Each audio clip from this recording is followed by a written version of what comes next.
Hello दोस्तों। तो guys मुझे मिल चुका है 18 फरवरी को जो एग्ज़ाम होने वाला है हिंदी का, वो क्वेश्चन मुझे मिल चुका है। मैं आपको ज़रा क्वेश्चन रिवाइज करवा दूं।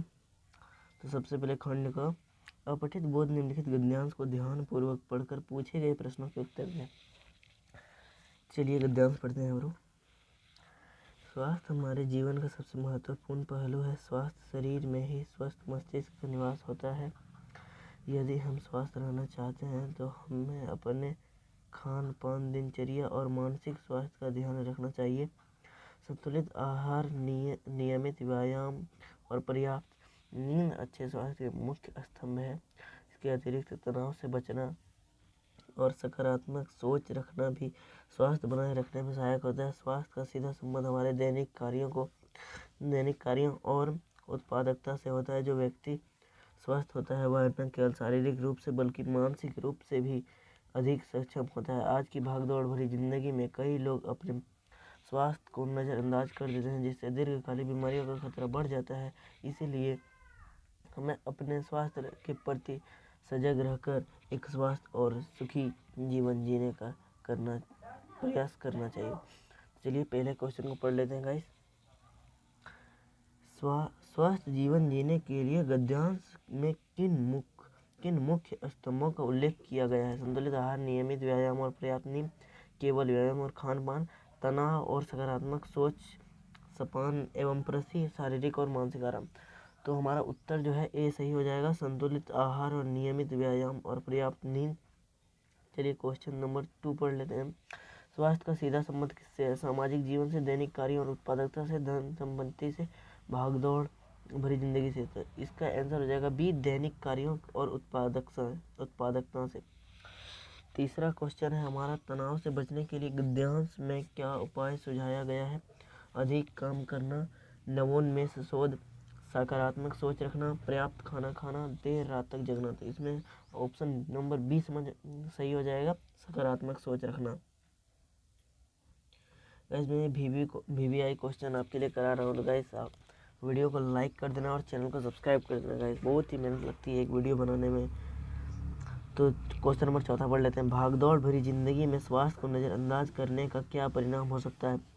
शांति और सुकून, दीर्घकालिक बीमारियों का खतरा, बेहतर उत्पादकता, अधिक ऊर्जा प्राप्त होना। ये तो गाइस एकदम लॉलीपॉप क्वेश्चन है। ऑप्शन बी नंबर सही हो जाएगा, दीर्घकालिक बीमारियों का खतरा। निम्न गद्यांश को ध्यानपूर्वक पढ़कर पूछे गए प्रश्नों का उत्तर दें। तो गाइस आप गद्यांश पढ़ लेना, मेरे पास गाइस वीडियो बहुत ज़्यादा लंबा हो जाएगा। ओके गाइस मैं पढ़ ही देता हूँ। नारी है शक्ति, नारी है ज्ञान, नारी के बिना अधूरी है सृष्टि महान।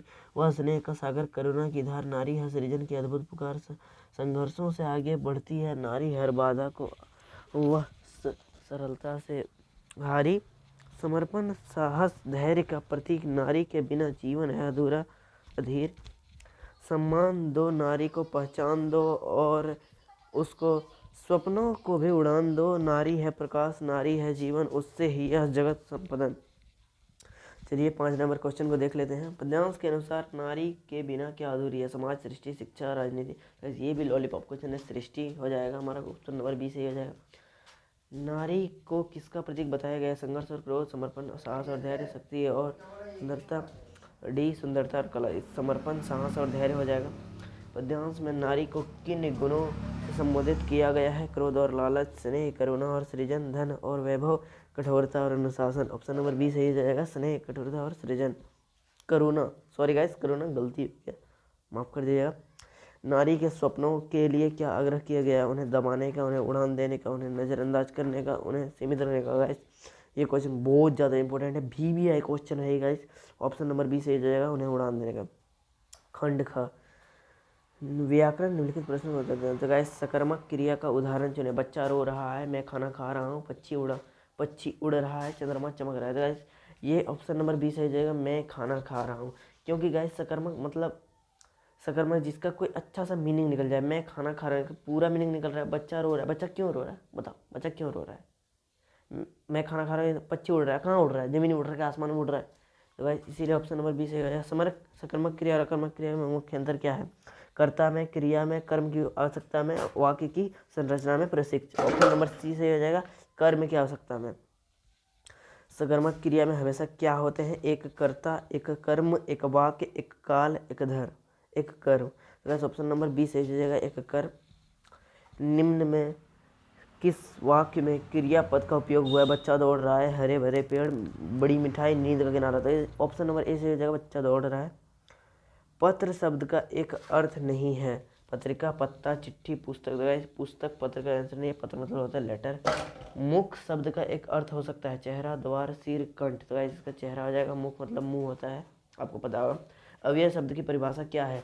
जो समय, स्थान, काल आदि में परिवर्तन करता है, जो वाक्य में कार्य करता है, जो अपनी स्थिति या रूप में कभी नहीं बदलता, जो वाक्य में संज्ञा के रूप में आता है। तो गाइस ऑप्शन नंबर सी सही हो जाएगा, जो अपनी स्थिति या रूप में कभी नहीं बदलता।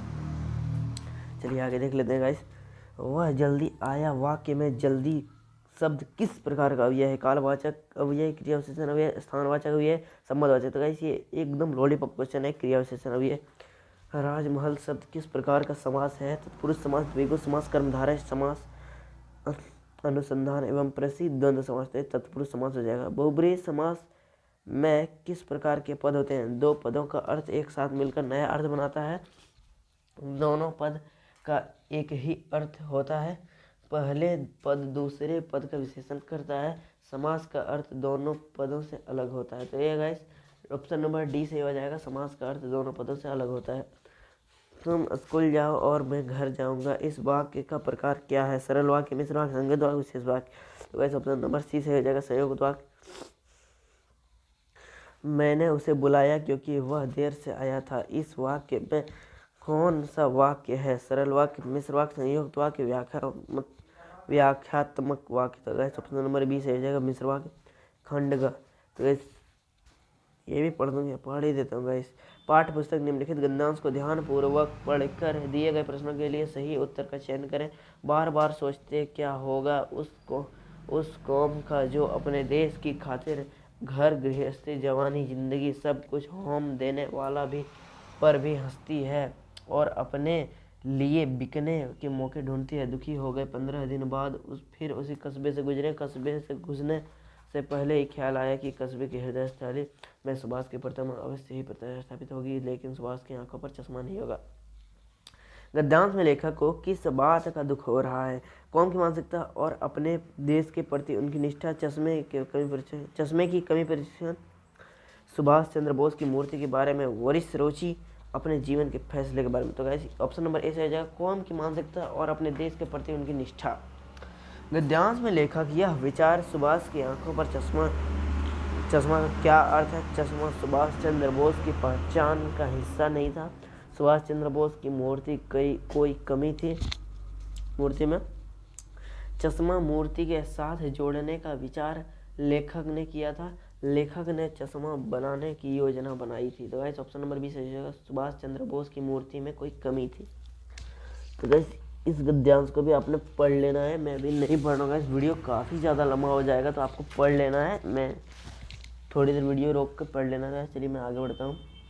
तो इस भगत का निर्णय क्या था? तो गाइस इसका ऑप्शन ए है पतोहू को घर में ही रखने का, पतोहू की दूसरी शादी करने का, पतोहू को घर से बाहर निकालने का, पतोहू को छोड़ देने का। तो गाइस ऑप्शन नंबर बी से हो जाएगा, पतोहू की दूसरी शादी कराने का।